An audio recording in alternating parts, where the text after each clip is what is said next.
Alhamdulillah, para jamaah kita sedang menikmati hidangan subuh dengan bir peletok dari Pak Isman dan juga ada lontong. Subuh ini baru saja selesai sholat berjamaah dan tadi sudah kultum dari guru kita Ustadz Dedi. Setelah ini kegiatan kita yaitu bersama-sama makan dan setelah itu kita melanjutkan sosialisasi DMI, sosialisasi LPJ Boti yang dipimpin Kang Wawan SAG.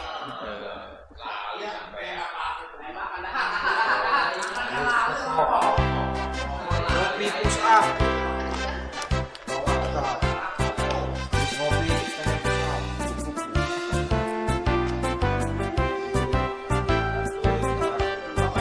mantap pagi-pagi kumpul semuanya, alhamdulillah ceria.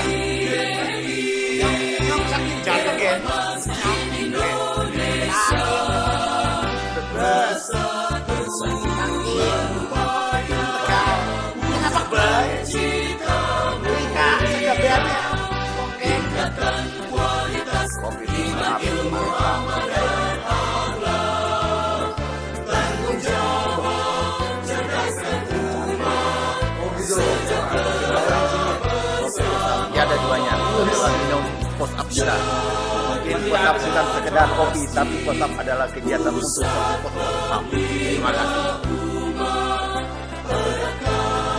Persatuan bangsa, masjid kokoh menjaga. Sarapan deh, semua kemana ketua nih? Sarapan nih, udah mulai ngoceh aja tuh. Yang disuruh komennya. Lagi proses. Pokoknya nggak ada ruginya. Iya. Ada untung emang di sini, nggak ada ruginya.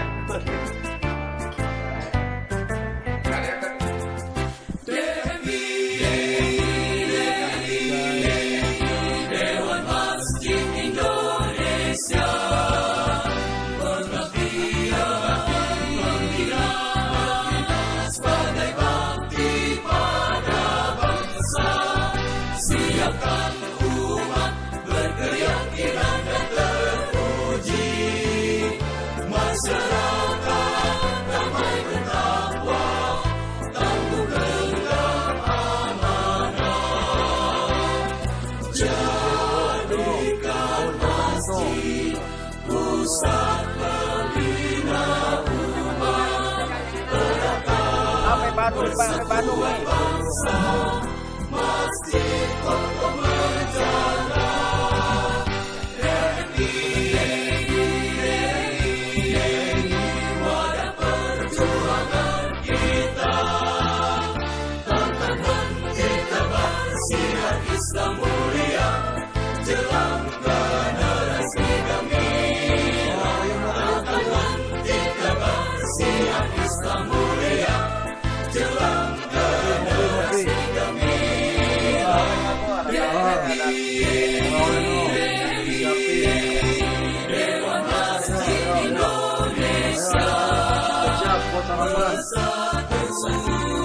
Sarapan.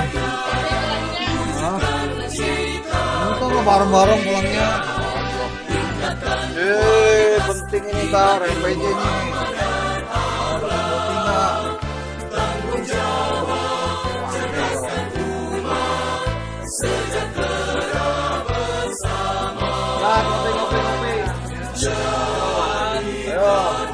Oleh-oleh disamperin Dorong pemerintah. Persatuan bangsa, masjid kokoh menjaga. DNI,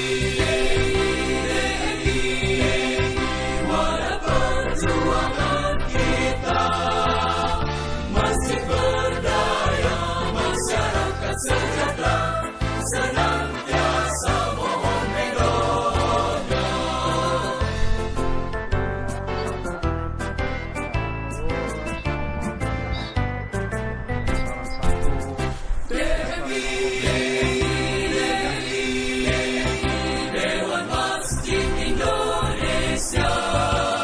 Nah guys, ini kita masih berada di Villa Hosana dalam rangka acara workshop di Kelurahan Timur. Wah, di belakang dulu guys tuh.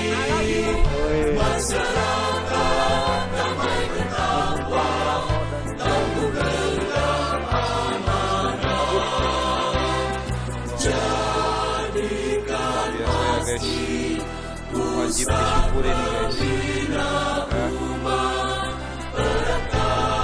Persatuan bangsa masjid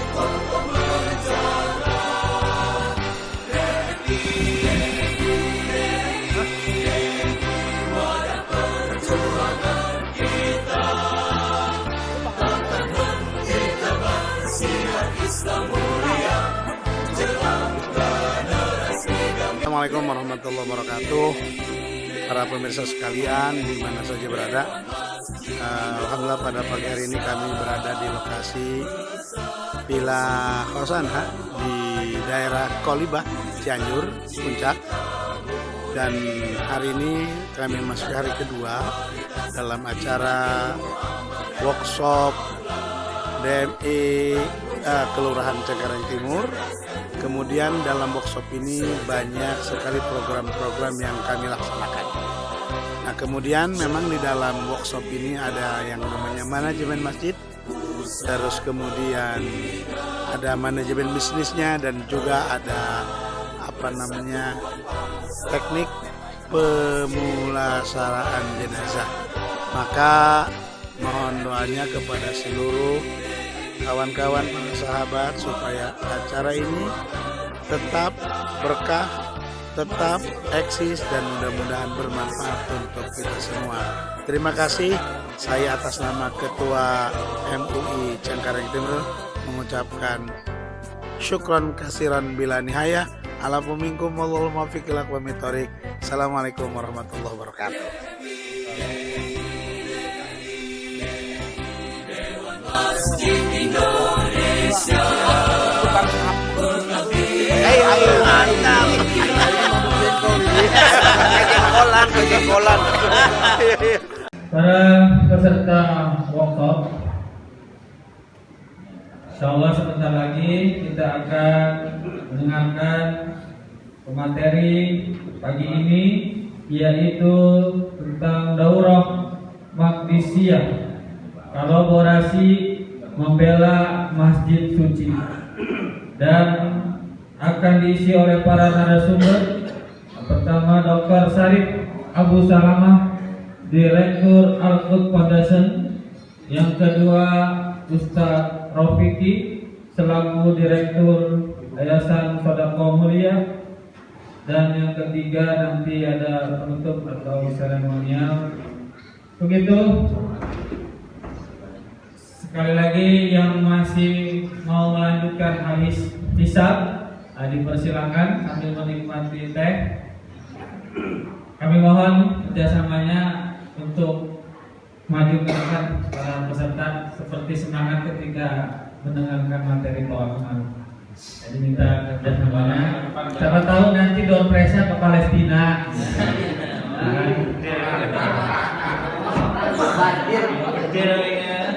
Atau ke Israel gitu, kita doa bersama semoga Allah berikan hidayah.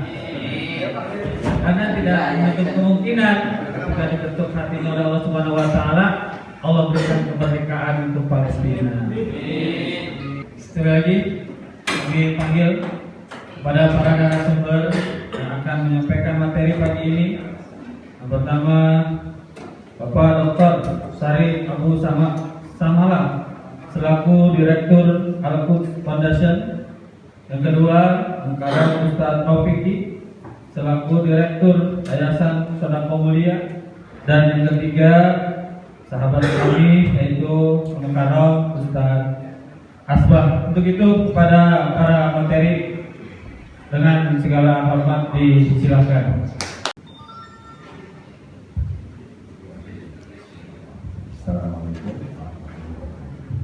Waalaikumsalam warahmatullahi wabarakatuh. Alhamdulillah, wassalatu wassalamu ala Rasulillah wa ala alihi wa sahbihi.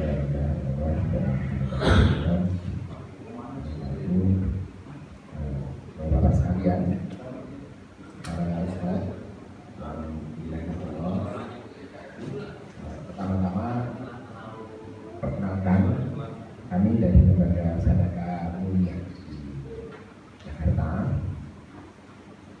kantornya di daerah Pondok Pinang, dekat dengan mana? Lebak Bulus ya, antara Lebak Bulus dengan Pondok Indah.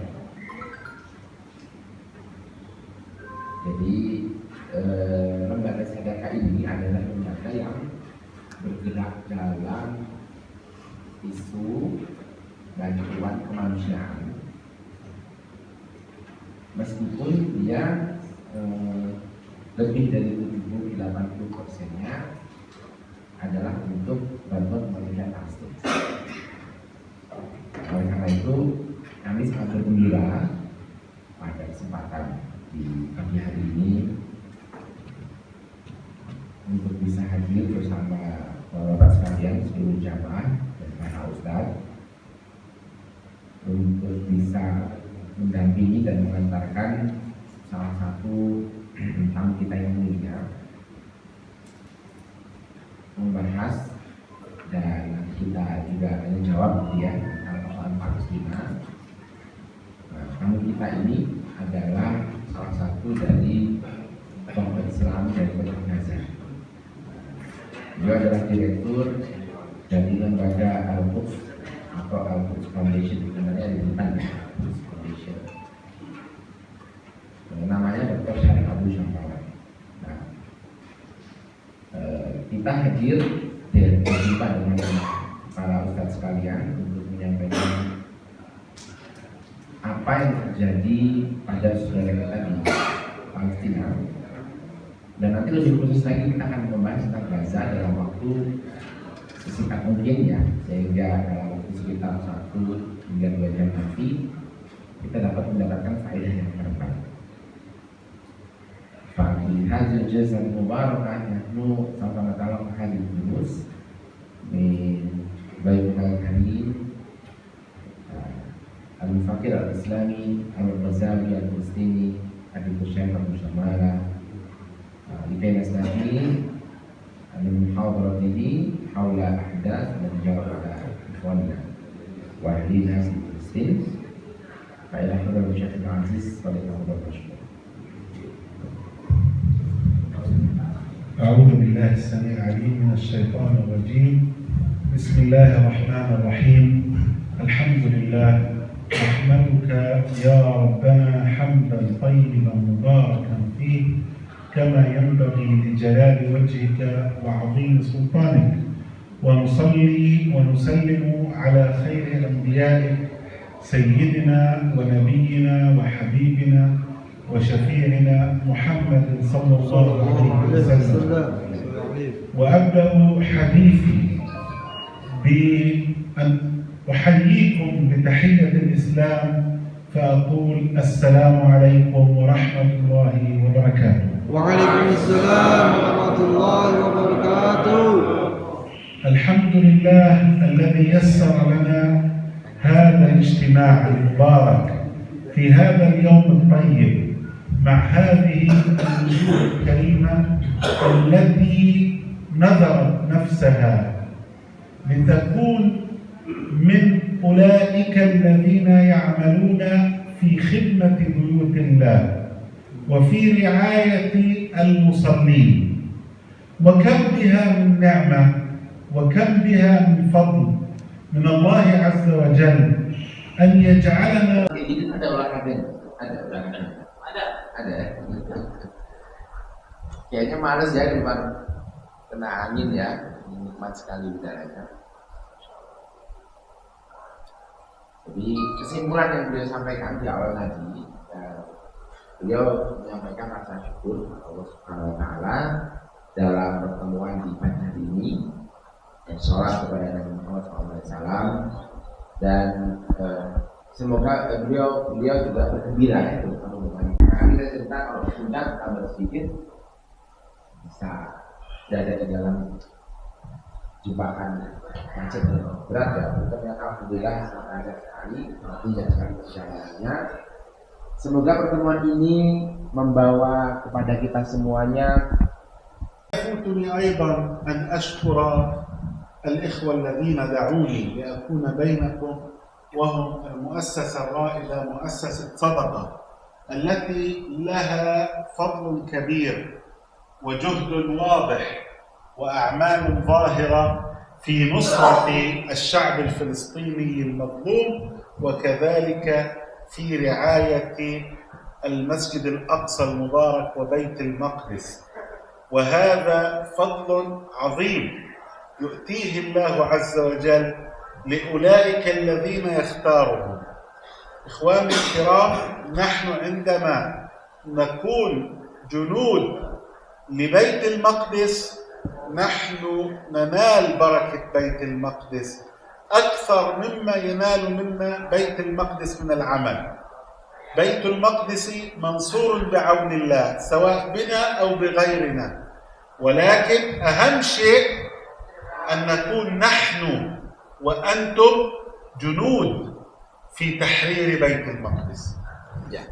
Kemudian beliau juga mengucapkan terima kasih kepada lembaga Sedekah Mulia yang bisa ikut terlibat dalam menghadirkan beliau di acara pagi hari ini.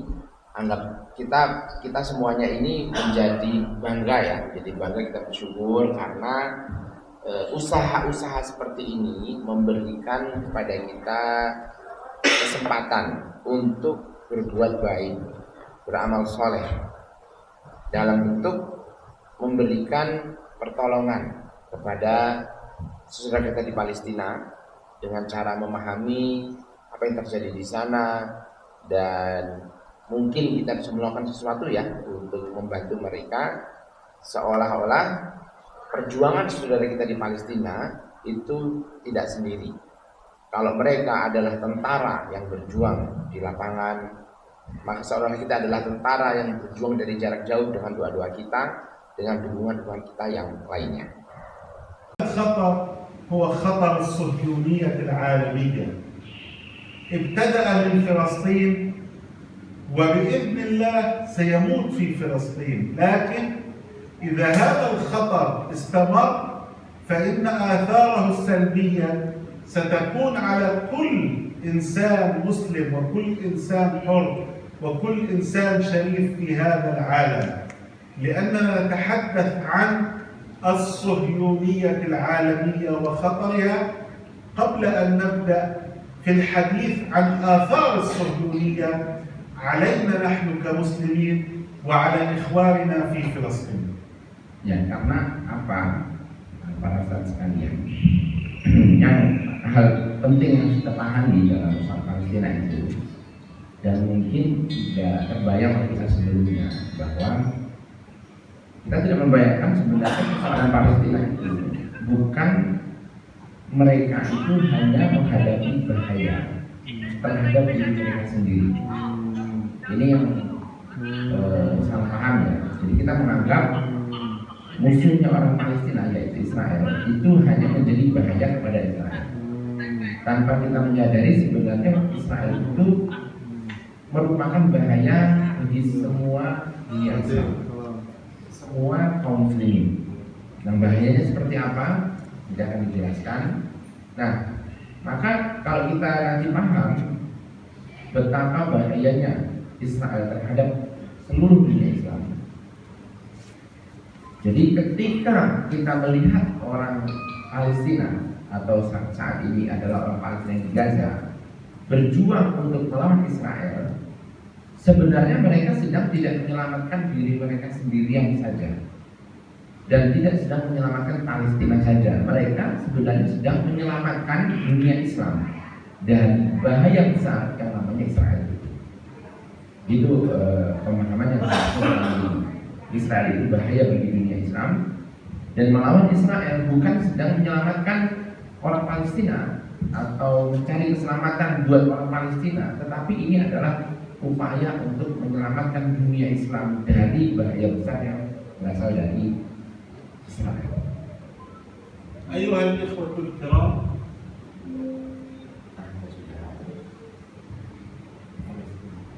أيها الإخوة الكرام، دعونا نعرف فلسطين في الأول. ما هي فلسطين؟ فلسطين إخواني الكرام، نحن نعيش في أي قارة؟ في قارة آسيا. فلسطين هي جزء من غرب آسيا، من الدول الآسيوية في الغرب، وهي جزء صغير من بلاد الشام. بلاد الشام إخواني الكرام هي مجموعة الدول من فلسطين ولبنان والأردن وسوريا التي تحررت قبل أيام قليلة، وهي أرض مباركة كما أخبرنا الرسول صلى الله عليه وسلم، وكما أوصى الرسول صلى الله عليه وسلم صحابته بأن عليكم الشام. هذه الشام كيف أصبحت مباركة؟ لأن في قلب الشام فلسطين، وفي قلب فلسطين مدينة القدس، وفي قلب مدينة القدس ماذا؟ المسجد الأقصى المبارك. وعندما نقول المسجد الأقصى المبارك يجب أن ننتبه جيدا، نحن لا نتحدث عن مسجد عادي، نحن نتحدث عن واحد من 3 مساجد الرسول صلى الله عليه وسلم بين أنها الأفضل للمسلمين. Dan para sahabat sekalian, jadi posisi geografisnya Palestina itu adalah pasti dengar istilah Syam, kan? Negeri Syam.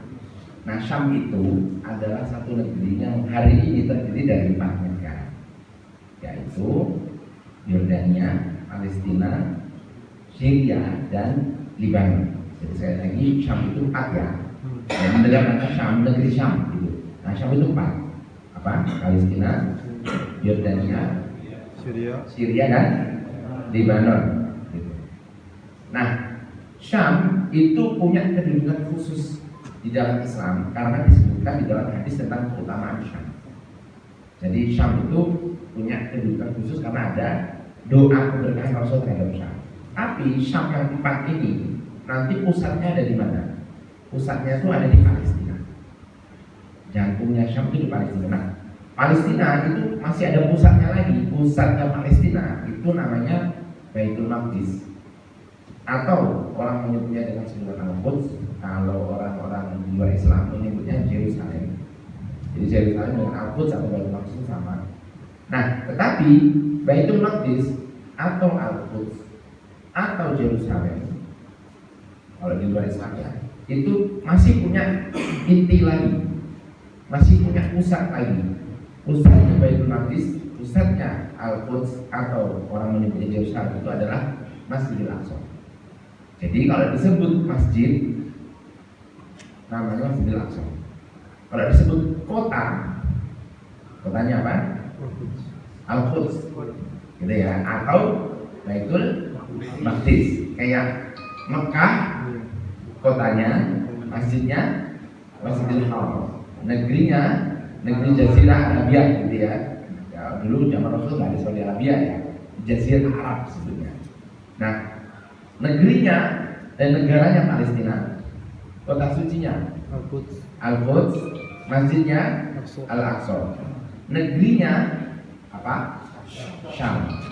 Syam, Palestina, Al-Quds, dan Masjidil Aqsa.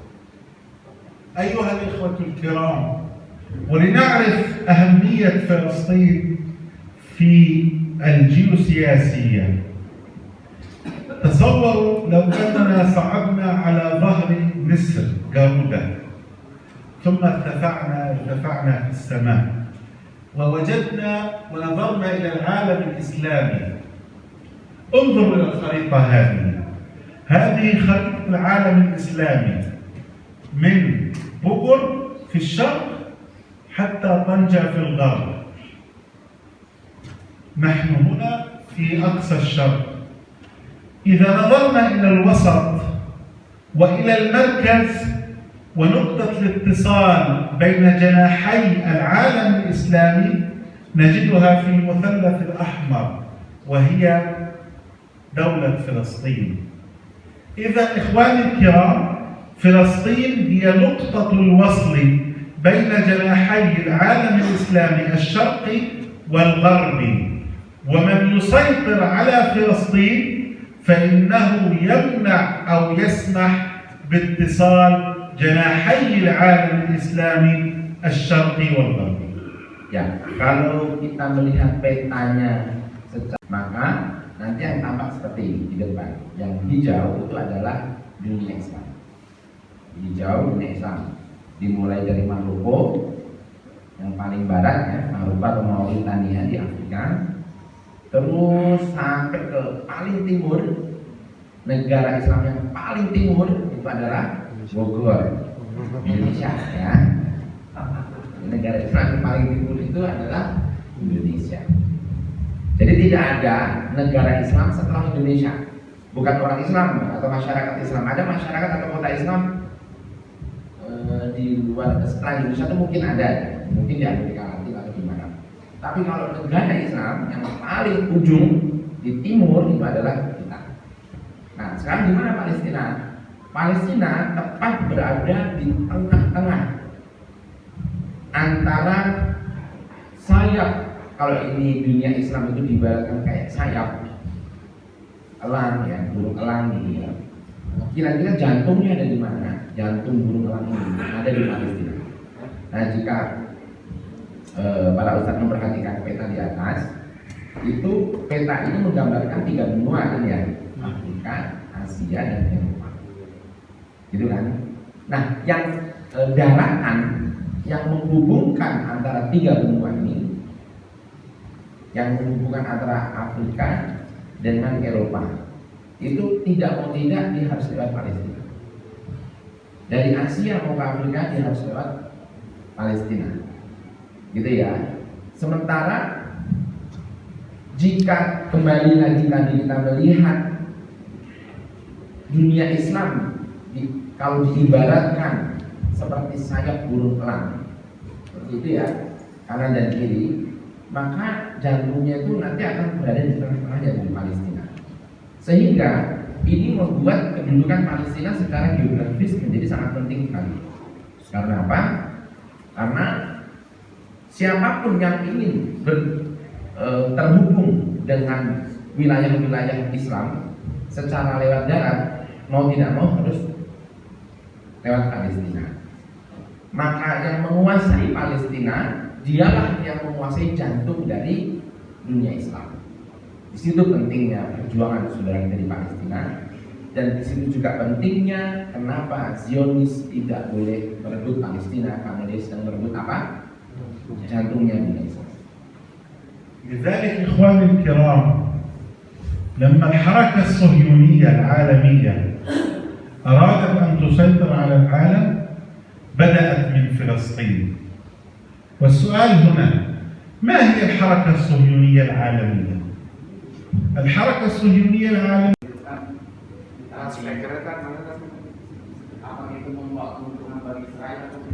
Terusan Suez.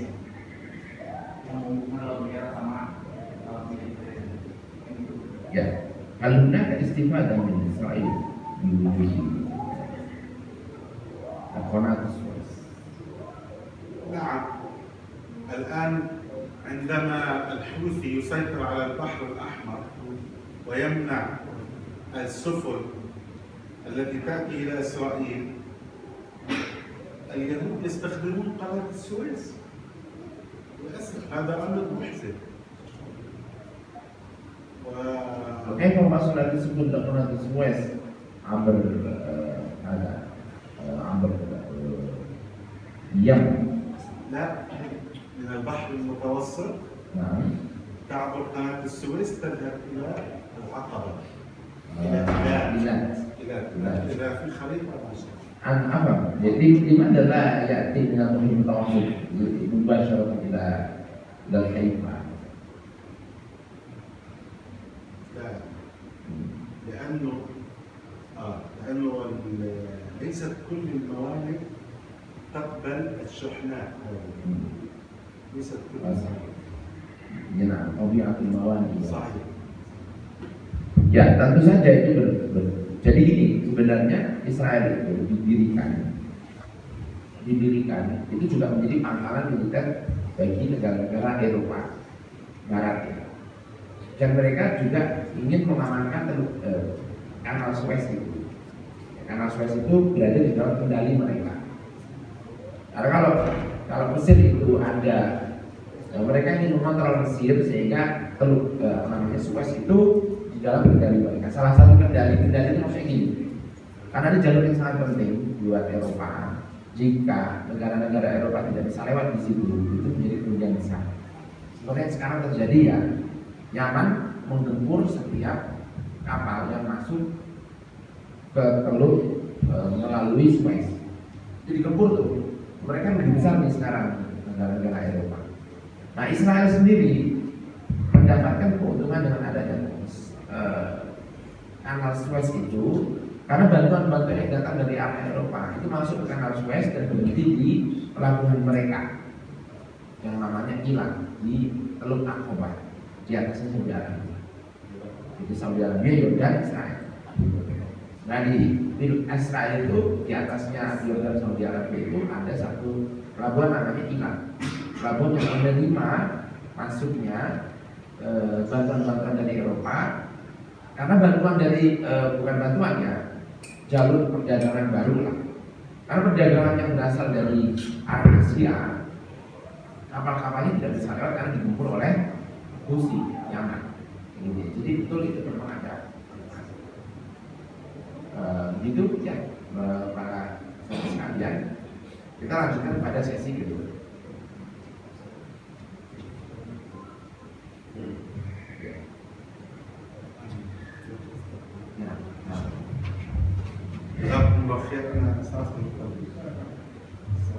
Saya ingin jalan dulu.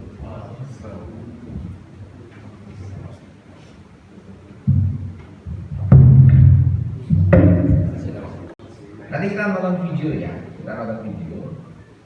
Ya, ini cepat aja. Ya, saya berdiri aja deh. Emang yang kemarin mana? Nggak ada ya? Oh, iya.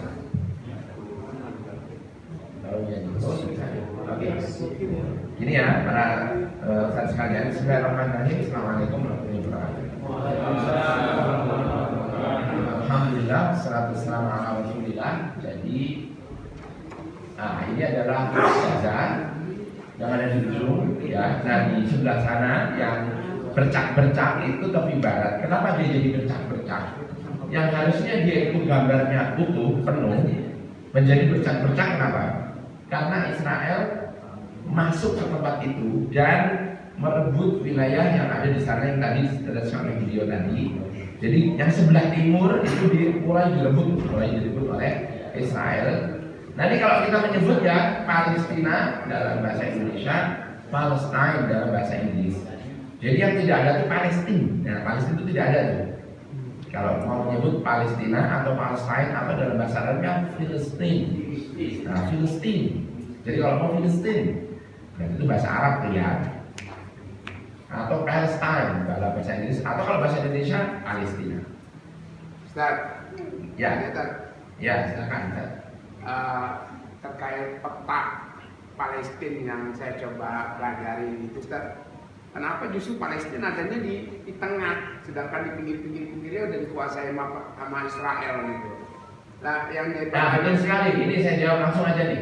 Yang jadi pertanyaan saya, Ustaz, kenapa itu bisa terjadi sehingga kok tinggal di tengah doang gitu? Jadi sumber makanan atau transportasi yang masuk dari jadi memang itu siasat Israel untuk mengisolasi Palestina.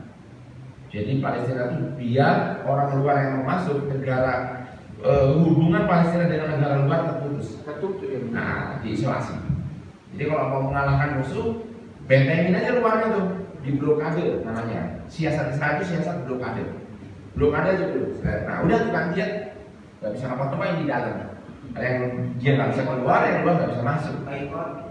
Ya, blokade namanya. Nah, blokade itu pengepungan. Ya, blokade. Nanti ada blokade di sini kita tunjukkan. Oke. Ini betul sekali pengamatan Ustaz ya. Nah, ini sebab perang Gaza itu ada dua sebab utama, sebab umum dan sebab khusus. Sebab umumnya ini orang Palestina itu mengalami tujuh macam penderitaan yang tidak ada duanya di dunia. Apa saja? Satu, mereka adalah bangsa yang tidak punya negara. Jadi di dunia ini nggak ada orang yang bukan warga negara ya. kita punya KTP, punya paspor kalau keluar, kecuali orang Palestina, dia punya KTP, punya paspor, punya, tetapi paspor dan KTP-nya tidak ada nama negaranya.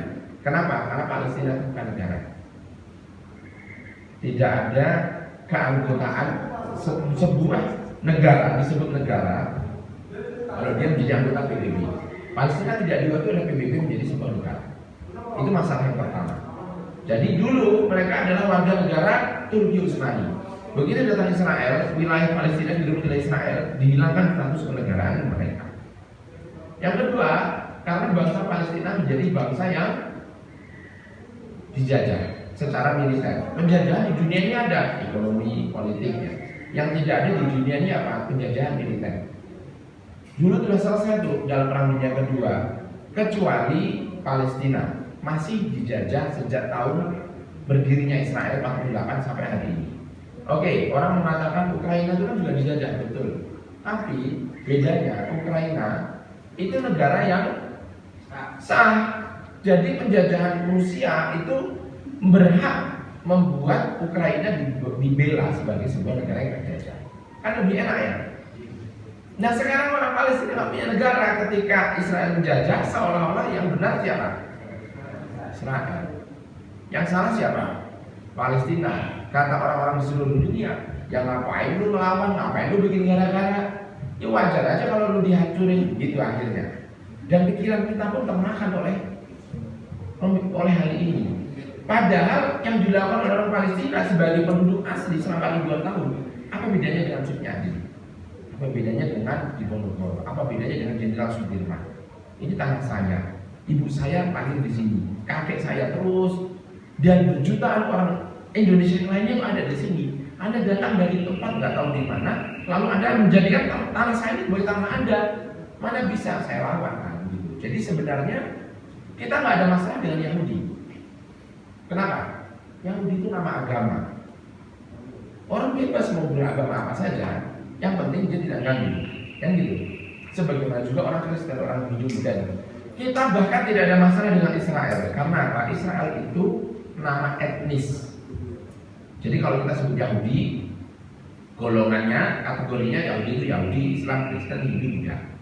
Kalau Israel itu etnis. Israel berarti Israel, Arab, Turki, Kurdi, Jawa, Cina, gitu ya, India, nah gitu. Tapi kalau Zionis itu penjajah, itu ideologi. Zionis itu berarti Zionis, komunis, kapitalis, dan seterusnya.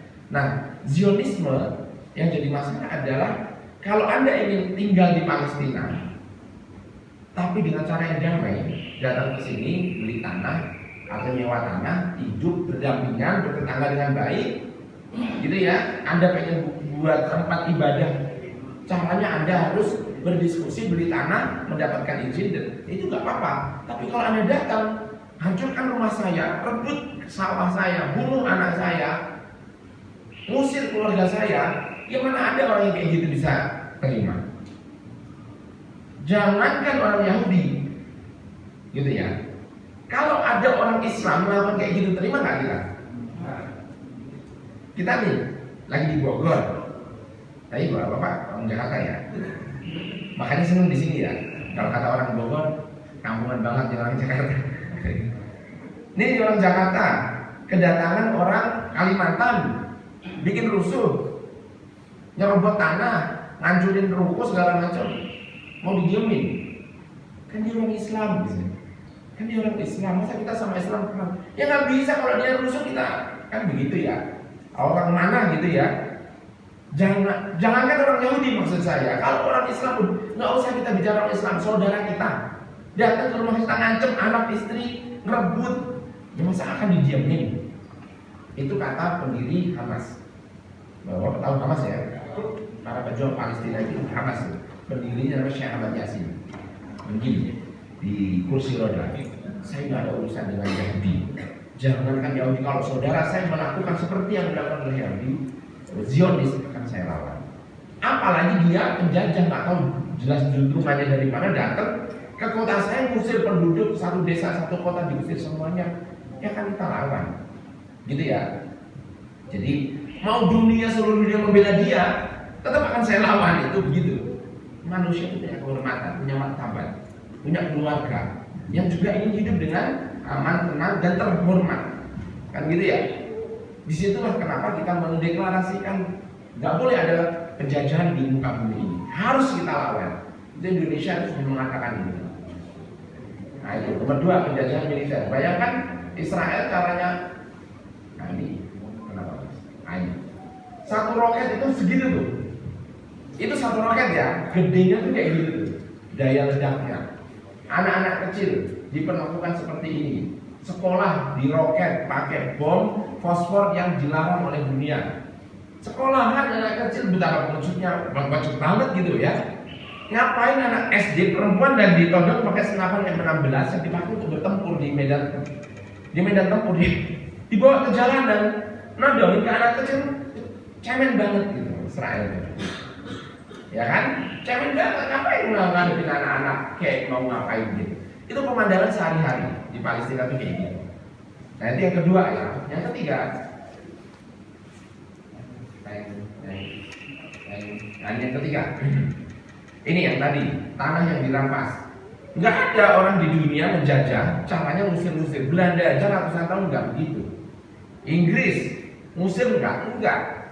Mereka cuma nyedot aja, nyedot kekayaan gitu ya. Ya itu jahat sih, nyedot kekayaan itu jahat ya. Ya bukan cuma ya, itu jahat ya. Dia nyedot ini ngambil itu jahat. Tapi dia nggak sampai ngusir-ngusir kita. Nah, tapi kan setidaknya nih dia bikin kebun teh, kita punya kebun teh. PT itu siapa yang bangun? Belanda. Jalan-jalan Indonesia siapa yang bikin? Dendels. Kan gitu ya. Dam-dam, jembatan-jembatan. Itu Belanda tuh lumayan lah dia bikin infrastruktur yang bagus ya. Oh Jakarta itu kalau nggak ada kanal timur apa barat yang dibikin orang Belanda, itu tenggelam tuh. Jadi makasih sama orang Belanda. Nah kalau Israel nggak begitu. Itu tahun 2014 tuh lihat. Ya, harusnya berarti 67 jadinya kayak gitu. Lama-lama itu hilang semua Palestina. Gitu ya. Nah ini ibu ini, nenek ini, itu pegang kunci rumahnya dia. Nggak tahu dia mungkin tahun 40-an, 50-an diusir, dibilangin ntar balik lagi, paling sebulan lagi balik lagi, sampai sekarang kayak gitu. Dia kuncinya masih ada, atau rumahnya masih ada apa? Sudah berkarat di kuncinya. Ada jutaan orang yang kayak gini kehidupan mereka di Palestina. Nah, diusir rumahnya, tanahnya. Terus ini lupa nih. Nah, ini yang nggak ada. Orang mengungsi sampai 70 tahun ada nggak? Sejak 48 terusir dari kampungnya. Dan itu jumlahnya orang-orang Palestina itu tahun 16 juta, 10 jutanya jadi pengungsi kayak gini. Ini pengungsi Palestina yang terjebak di Syria. Kehidupannya sangat mengenaskan. Kalau sama aja ya Mas. Nah ini kehidupan mereka sebelum perang nih. Udah kayak gini kehidupan mereka. Ya. Nah terus ini yang kelima. Blokade yang tadi. Israel membangun tembok. Nah kayak gini temboknya. Panjangnya berapa? 750 km. Ada yang tahu nggak kayak gini nih Palestina nih? Menderita sejak puluhan tahun dibikin seperti ini oleh Israel. Ada yang tahu nggak? Lihat penderitaan mereka tuh. Itu ngapain bapak-bapak tuh? Itu pengen beli minyak, beras, nggak tahu kebutuhan rumah tangga. Tokonya ada di mana? Di balik tembok. Dia harus naik 750 km Israel bangun begini. Coba lihat Gaza. Tuh. Gaza kayak gitu tuh dikepung sama tembok kayak gitu. Puluhan tahun orang-orang Gaza yang anak-anak muda yang umurnya 20-30 tahun seumur hidup gak pernah lihat apa yang ada di balik tembok. Lama-kelamaan orang kayak gini pikirannya gimana? Diem, terima atau lawan? Gila, gak mungkin lah dia diem, terima yang diperlakukan kayak gini. Bukan sehari, 2 hari, setahun, 2 tahun. Dan ketika dia dikepung begini, nggak cukup sekedar dikepung, diperangi juga, diroket juga, dihantam juga, ditangkap juga, listriknya juga dimatiin, nyala cuma 4-5 jam sehari, airnya dikasih racun. Itu orang Gaza, gitu ya. Itu kehidupan mereka sebelum perang, ya. Nah ini, sepertiga orang Palestina pernah mengalami kayak gini, ditangkap oleh Israel, masukkan dalam penjara, disiksa, ya, mulai dari anak kecil sampai wanita-wanita ini kan kayak saudara kita, anak kita, adik kita, kakak kita, perempuan diperlakukan seperti ini. Masa orang diam dibilang Tuhan kayak gini? Kalau orang ada polisi nangkap penjahat itu nggak aneh ya. Tapi ini orang dari Australia datang, ya ke Cakung gitu ya, nangkepin penduduk gimana coba? Masukin dalam penjara, dia siksa di dalam. Nah kayak gitu yang terjadi di Palestina selama ini. Dan yang ketujuh tentu saja ini adalah masalah tanah suci. Masjidil Aqsa itu buat kita bukan seperti masjidnya orang Bandung yang sangat gede, tahu nggak? Jabar 1 triliun. Ini kalau ini Masjidil Aqsa ini mau dibayar 10 triliun juga, 100 triliun juga nggak bisa diganti. Ini sama kayak Masjidil Haram, emang bisa digeser. Ini mau saya bikin jadi tempat ibadah, ya ini geser sedikit ya ke sini emang bisa. Nah orang Palestina nggak bisa kalau sudah urusan ini, mendingan kita bunuh-bunuhan deh, gitu. Kita mati-matian di sini. Nah itu mereka orang Palestina. Nah sekarang, tapi saya ingin tahu Bapak nih kan. Nah ini Palestina, maaf Masjidil Aqsa ini luasnya 14 hektar. 14 hektar luasnya. Nah itu ada 2 bangunan utama. Yang di ujung, yang hitam, itu namanya Masjid Qibli. Masjid apa? Nah yang di tengah yang kuning, itu namanya Masjid Qubbatus Sakhra. Nah Masjid Qibli, 2 masjid ini atau bangunan ini dibikin oleh siapa? Dinasti Umayyah tahun 65, Khalifah Abdul Malik bin Marwan. Kenapa 2 bangunan itu dibangun? Untuk menandai 2 peristiwa penting. 1, sholatnya Nabi Muhammad di atas Masjidil Aqsa. Kapan Rasulullah sholat di Masjidil Aqsa? Isra Mi'raj. Tapi ini bukan sholat biasa. Sholatnya sholat berjamaah. Makmumnya siapa? Makmumnya bukan manusia biasa.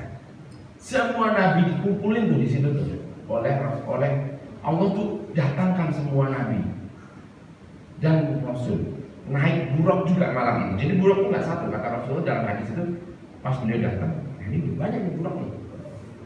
Masuklah beliau ke dalam tempat itu, ternyata beliau adalah tamu terakhir. Malam itu nggak ada yang sholat kecuali setelah menunggu kedatangan imamnya. Siapa imamnya? Baginda Rasulullah SAW. Dan Nabi Muhammad di tempat ini akhirnya mendapatkan julukan yang paling mulia, Imamul Anbiya wal Mursalin. Benar nggak? Kita kan sebut gitu ya.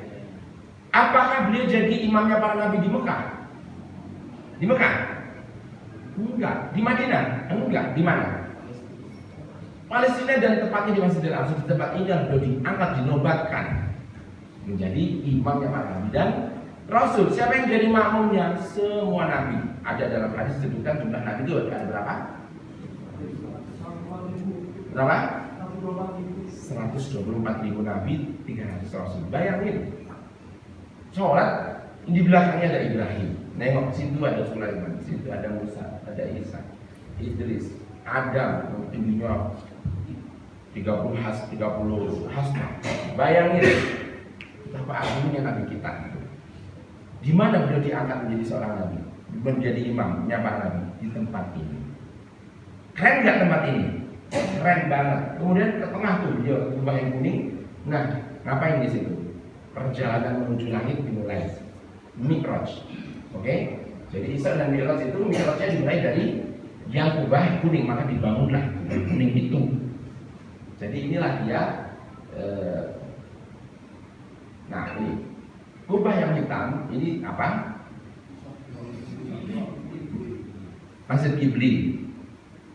Menandai apa? Sholatnya Rasulullah. Yang kuning Qubbatus Sakhra. Menandai apa? Mi'raj. Mi'raj itu ini. Kalau Mi'raj itu udah nggak pakai buruk, dia pakai alat yang lain. Buruknya masih diparkir di situ ya, diikat di situ. Nah, masjid yang kuning itu di bawahnya ada batu kayak gini. Ini yang disebut dengan Sakhra. Qubbatus Sakhra itu karena ada Sakhra ini. Sakhra itu artinya batu karang. Nah itu batu yang diinjak oleh Rasulullah. Itu Rasulullah naik ke atas batu itu dan ke langit. Gitu. Itu tampak dari atas, tampak dari samping. Nanti kalau ada jamaah umrah yang pergi ke Masjidil Aqsa, yang ibu-ibu tas sholatnya di sini, yang kubah kuning, bawa yang kubah hitam, gitu. Karena kalau di orang Arab perempuan jangan masjid ya. Jadi kalau masjid dia yang kubah kuning. Nah tempat itu juga dimauin sama Israel. Israel pengen bangun nih, pas di kubah yang kuning. Dia pengen bikin ini, ya. Nah itu. Dia harusnya ganti ke tempat itu. Nah sekarang saya pengen tanya, kalau Israel mau bikin kayak gini, kita diem atau bagaimana kita? Kita diem atau kita lawan? Nah, kira-kira gimana sekarang kita melihat perjuangan orang Palestina? Kita dukung atau kita biarin aja?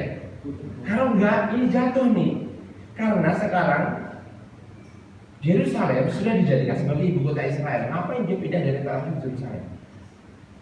Karena dia pengen mengincar tempat ini. Ini sekarang udah jadi ibu kota Israel. Jadi bukan Tel Aviv lagi ya. Nah itu sebab umum. Ada 7 ya, apa saja? Kedaulatan negara, penjajahan militer, pengungsi, perampasan tanah, blokade, tawanan dan tanah suci. Oke, 7 ya. Ada nggak masalah kayak gitu di dunia selain Palestina? Nggak ada. Nggak ada. Nggak ada yang 7 hal tersebut. Itulah sebabnya kalau ada yang nanya, ngapain sih bantu Palestina? Kan itu juga banyak orang saya iya. Tapi kan ada LSM, ada Kemendiksos. Kalau dia masalah sekolah ada Kemendiknas. Kalau dia masalah apalagi pertanian ada Menteri Pertanian. Banyak bisa bantuin saudara kita di sini. Tapi kalau Palestina diblokade kayak gitu, ya. Sementara jumlah orang Islam 2 miliar. Bagaimana ceritanya kita diam-diam aja melihat ini semuanya? Artinya penderitaan mereka nggak ada duanya di dunia ini. Oke, lanjut. Ini sebab khusus ya. Ini tahun 93, Perdana Menteri Israel, mantan Perdana Menteri Shimon Peres menulis buku The New Middle East. Di dalamnya dia mengatakan Israel harus membangun hubungan dagang dengan negara teluk, ya maksudnya Saudi Arabia. Oke, dibuatlah hubungan dagang itu 3 bulan sebelum perang, tahun 2023. Ya, namanya IMEX, hubungan dagang dari India, Saudi sampai masuk ke Israel, lanjut ke Eropa. Lalu, nah ini karena hubungan dagangnya harus lewat menghubungkan India ke Eropa, mau tidak mau Israel harus masuk.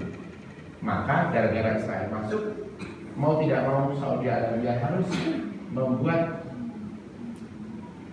hubungan diplomatik dengan Israel. Jadi 3 minggu sebelum perang 7 Oktober, Pangeran Saudi mengatakan kami siap untuk memaklumi Israel. Di mana letak pentingnya masalah ini? Kalau Saudi yang mengakui, maka Saudi itu ibarat kepalanya dunia Islam. Kira-kira kalau kepalanya udah masuk, yang lainnya gimana? Ikut. Maka kalau ini terjadi, dunia Islam sama aja udah jatuh ke tangan Israel. Begitu intinya. Di belakangnya entah Turki, Pakistan, entah di belakangnya siapa? Nah, kita masuk ke dalam. Kalau sudah begitu, ada nggak artinya perjuangan bangsa Palestina? Bagaimana orang Palestina mau berjuang? Orang teman-teman dan saudaranya udah bersama Israel semua. Jadi saat itu orang Israel sedang berpacu dengan waktu. Kalau dia kedahuluan Saudi tanda tangan, habis udah. Kata Israel, lu mau ngapain?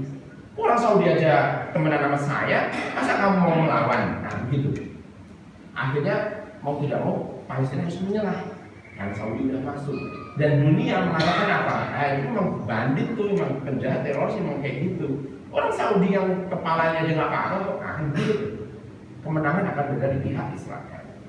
Oke. Sedangkan kondisinya saat itu adalah ini nih. Orang Yahudi itu udah siap-siap mau balik ke Madinah karena dulu mereka punya kakek nenek moyang di Madinah. Bani Quraidah, Nabi dan Khaybar. 4 suku Yahudi yang ada di Madinah. Mereka pengen balik lagi ke Madinah seperti mereka kembali ke Palestina gitu. Karena Nabi Muhammad SAW belum mengusir mereka dari Madinah. Kalau saya pengen lagi balik ke sana, itu kan tanah orang tua kami. Begitu. Balik. Bahkan sudah ada Nabi Yahudinya nih, pendeta Yahudinya diangkat khusus untuk Saudi Arabia. Bayang nggak? Ya. Dan oleh karena itu sudah diumumkan gerakan ini, sudah diumumkan di PBB oleh Netanyahu. Dia saya tanya ya, Benyamin saya tanya, dia pede ngumumin, dia bawa peta itu ngumumin sudah nggak ada tuh yang namanya Palestina, itu udah jadi Israel semuanya tanahnya. Ya gimana nggak pede, tanah hijaunya itu ada Saudi Arabia udah masuk ke situ. Ini udah tinggal 3 hari aja Israel itu akan didukung oleh Saudi Arabia dan Israel total berdiri di atas seluruh tanah Palestina. Dan ini coba bandingkan ya. Nah ini. Simon Peres menulis buku New Middle East tahun 93. Tahun 2023 Netanyahu menulis New Middle East yang sama persis. Jadi perencanaan mereka 30 tahun kemudian terjadi nggak? Terjadi. Jadi mereka tuh kalau menghitung perjuangan orang Israel itu 30 gitu, hebat sekali mereka. Ya. Nah, itulah yang terjadi. Pagi ini 22 September sebelum perang Gaza. Jadi berpacu dengan waktu, apa yang dilakukan oleh saudara kita di Palestina, khususnya di Gaza, nggak ada pilihan lain. Ini gimana? Ini nggak ada pilihan lain, ya kecuali satu kata apa itu? Karena udahlah daripada kita habis, mending kita habis-habisan. Kita serang Israel, begitu ceritanya. Setuju nggak? Setuju nggak? Jadi oke ya, mendukung perjuangan saudara kita di Gaza ya. Menantang setan besar namanya Israel. Yang di belakang, yang di belakang ini, setan besar ini. Dia sendirian. Ingat ya, Gaza itu bukan negara. Gaza itu bukan Palestina. Kalau Palestina kan semua Palestina nih. Gaza itu cuma kota kecil, panjangnya cuma 45 kilo, lebarnya itu cuma 7 sampai 10 km, kecil banget.